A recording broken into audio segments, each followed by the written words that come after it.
राधे राधे दोस्तों, मेरा नाम नेत्रा वृंदा है और ये मेरा डे 1 है। मैं कृष्ण जी की बहुत बड़ी भक्त हूँ। मतलब मैं कृष्ण जी को अपना प्राण मानती हूँ। वो कहते हैं ना कि जिससे आप प्रेम करो उसे आप अपना प्राण मानो। तो मैं अपने कान्हा जी को, अपने कृष्ण जी को मैं अपना प्राण मानती हूँ। और आज मेरा डे 1 है और आज मैं ये सबको बताना चाहती हूँ कि सुख का सीधा मार्ग क्या है। ये मैंने खुद लिखा है कि सुख का सीधा मार्ग क्या है, क्योंकि हमें ये जानना बहुत ही ज़रूरी है। हमें ये समझना बहुत ही ज़रूरी है कि हमारा सच्चा सुख क्या है, क्योंकि हम में से प्रत्येक व्यक्ति सुख की खोज में है, किंतु हम ये नहीं जानते हैं कि सच्चा सुख क्या है। हम अपने चारों ओर सुख का विज्ञापन तो बहुत ही देखते हैं, किंतु प्रत्येक सुखी लोग बहुत ही कम देखते हैं।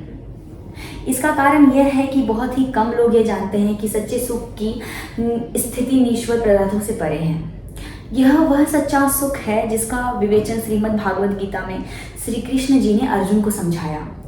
सुख का अनुभव साधारणतया हमारी इंद्रियों के माध्यम से होता है। उदाहरण के लिए एक पत्थर के पास कोई इंद्रियां नहीं है, अतः वह सुख या दुख का अनुभव नहीं कर सकता है। विकसित चेतना अविकसित चेतना की अपेक्षा सुख और दुख का अनुभव अधिक गहराई से कर सकता है। वृक्षों में चेतना होती है, किंतु वह विकसित नहीं होती है। वृक्ष सभी ऋतुओं में दीर्घशील तक खड़े रह सकते हैं, पर उनके पास दुख अनुभव करने का कोई साधन नहीं होता है। यदि किसी मानव को वृक्ष के समान केवल 3 दिन तक खड़े कर दें, केवल 3 दिन तक खड़े कर दे या इससे भी कम समय तक खड़ा रखा जाए, तो वह यह सहन नहीं कर सकेगा। वह यह सहन बिल्कुल भी नहीं कर सकेगा। सारांश यह है कि प्रत्येक चेतन प्राणी सुख दुख का अनुभव अपनी चेतन के विकास के अनुसार ही करता है। इस भौतिक संसार में हम जो सुख अनुभव कर रहे हैं वह सच्चा सुख नहीं है। यदि कोई व्यक्ति किसी वृक्ष से पूछे क्या तुम सुखी हो, तो वृक्ष यदि बोल सकता तो कदापि यही कहता। क्या तुम सुखी हो, तो वो कहता हाँ मैं यहाँ वर्ष भर खड़े खड़े सुखी हूँ, वायु और हिमपात का बहुत ही आनंद ले रहा हूँ। क्योंकि उसे ये नहीं पता है कि उसका सुख क्या है। वह यह नहीं जानता है कि उसका सच्चा सुख है क्या। तो वो और क्या बोलेगा? वो तो यही बोलेगा कि हाँ मैं बहुत खुश हूँ। पर इसी जगह पे आप किसी मानव को खड़े कर दो, आप 3 दिन नहीं, आप उसे केवल 3 घंटे के लिए खड़े कर दो, वो ये बोलेगा मेरे पैर में दर्द है, मेरे कमर में दर्द है। वह यह सहन ही नहीं कर पाएगा, क्योंकि उसे पता है कि यार मैं वहाँ पे खड़े होकर क्यों दुखी हूँ। उससे अच्छा मैं लेट जाऊँ कहीं पे, उससे अच्छा मैं सो जाऊँ, उससे अच्छा मैं बैठ जाऊँ। वह यही बोलेगा ना। जैसे कि उदाहरण के लिए मैं एक बकरी का उदाहरण देती हूँ। जैसे एक बकरी रेलवे ट्रैक के सामने घास खा रही है और दूसरी बकरी भी उसी जगह पे घास खा रही है। वैसे में ट्रेन आ जाती है और बकरी को मार देती है, तो वो बकरी मर जाता है। जो दूसरा बकरी रहता है वो फिर भी इतना आनंद से घास खा रहा होगा कि उसे लगता है यार मेरे से बड़ा सुखी इंसान ही कोई नहीं है, क्योंकि मैं घास खा रहा हूँ। वो यह नहीं समझ सकता कि अगले ही क्षण वो भी मारा जा सकता है, अगले ही क्षण उसकी भी मृत्यु हो सकती है इसी प्रकार, परंतु वो यह नहीं समझेगा। अगर इसी जगह पे कोई मानव खाना खा रहा होगा और उसी मानव के सामने कोई आकर किसी दूसरे मानव को मार देगा, तो वो तो तुरंत उठ जाएगा। वो तुरंत उठ के ये कहने लगेगा कि यार तुमने उसे क्यों मारा। वो तो दोबारा खाना छू नहीं पाएगा, खाना तो दूर की बात है, क्योंकि वह यह जानता है कि वह दुखी है। वो उसका मृत्यु देख के भी दुखी है।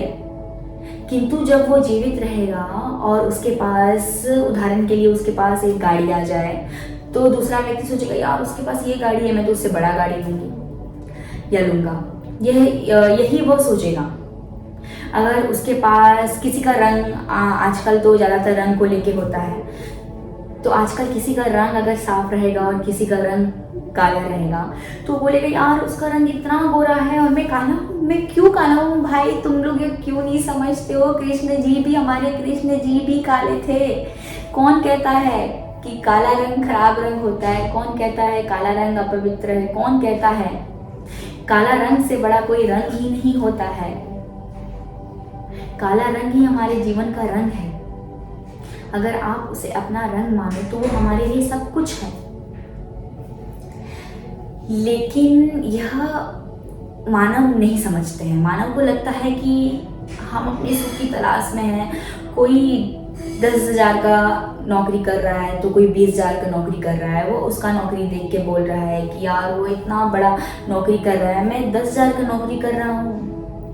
अगर यही सब सोच के अनुसार हम अपने जीवन को बिताएंगे तो हम कभी भी सुखी नहीं हो सकते। हमें सुखी होने के लिए सबसे पहले हमारे मन को मनाना पड़ेगा कि हमारे पास सब कुछ है। हमारे पास हाथ है, हमारे पास पैर है, हमारे पास बोलने के लिए ताकत है, हमारे पास शरीर में ताकत है कि हम काम कर सकते हैं। तो हमसे बड़ा और सुखी इंसान कौन हो सकता है? हमसे बड़ा और धनवान कौन हो सकता है कि हमारे पास सब कुछ है भाई। आज नहीं तो कल मैं मेहनत करूंगा, मेहनत के बाद में एक न एक दिन हो जाऊंगा।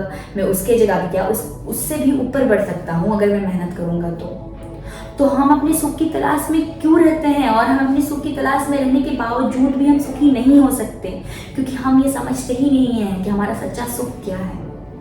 इसीलिए हमारे पास जो भी है हमें उसी में खुश रहना चाहिए, हमें उसी में प्रसन्न रहना चाहिए कि हाँ भाई हमारे पास ये है। मेरे से बड़ा सुखी इंसान, मेरे से बड़ा धनवान इंसान दुनिया में कोई भी नहीं हो सकता। यह मान के चलेंगे तो हमसे बड़ा तो सुखी कोई होगा ही नहीं। लेकिन नहीं, कुछ लोग ये मानने को तैयार ही नहीं है। कुछ लोग ये मानने को, कुछ लोगों को लगता है कि मैं बहुत दुखी हूँ। दुख तो सबके पास होता है, दुख का भी तो उपाय होता है। तुम एक बार कृष्ण जी को अपना प्राण मानना सीखो। कृष्ण जी तुम्हें कभी भी दुख नहीं देंगे। मनुष्य से क्यों प्रेम करना? प्रेम भगवान से करो, कृष्ण जी से करो। तुम कृष्ण जी से प्रेम करोगे वो तुम्हें कभी निराश नहीं करेंगे। तुम कृष्ण जी से जो आशा करोगे वो तुम्हें वो वक्त से पहले ही मिल जाएगा। बस उनसे आशा करो, उनको प्यार करो। वो भी तो चाहते हैं कि हमें भी कोई प्रेम करे। हम उन्हें सिर्फ अपने मतलब के समय पे पुकारेंगे कि हे भगवान मेरे पास ये नहीं है, हे भगवान मुझे ये ठीक कर दो, हे भगवान मुझे एग्जाम परीक्षा में पास कर दो। तो ऐसे में कृष्ण जी भगवान हमें क्यों देंगे? हम तो अपने मतलब के लिए बुला रहे ना उन्हें।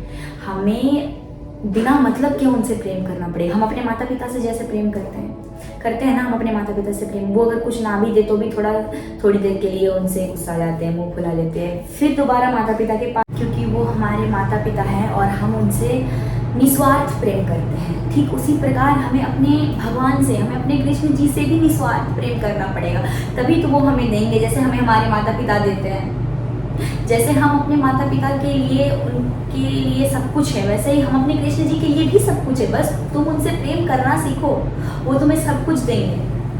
और जो हमारे पास है, जो अपने पास है, हमारे पास हाथ है, पैर है, बोल पा रहे हैं, हम देख पा रहे हैं, हम भगवान देख पा रहे हैं हम, तो हमसे बड़ा सुखी इंसान कौन हो सकता है? तो सुख की खोज में कभी ना रहे, क्योंकि सुख हमारे अंदर ही है। हम बोल पा रहे, चल पा रहे, इससे बड़ा सुख कुछ नहीं है। सुख की खोज में रहेंगे तो कभी सुखी नहीं हो पाएंगे। इसीलिए जो अपने पास है उसी में खुश रहना सीखें। मैं आशा करती हूँ आप सब मेरी बात समझेंगे। राधे राधे।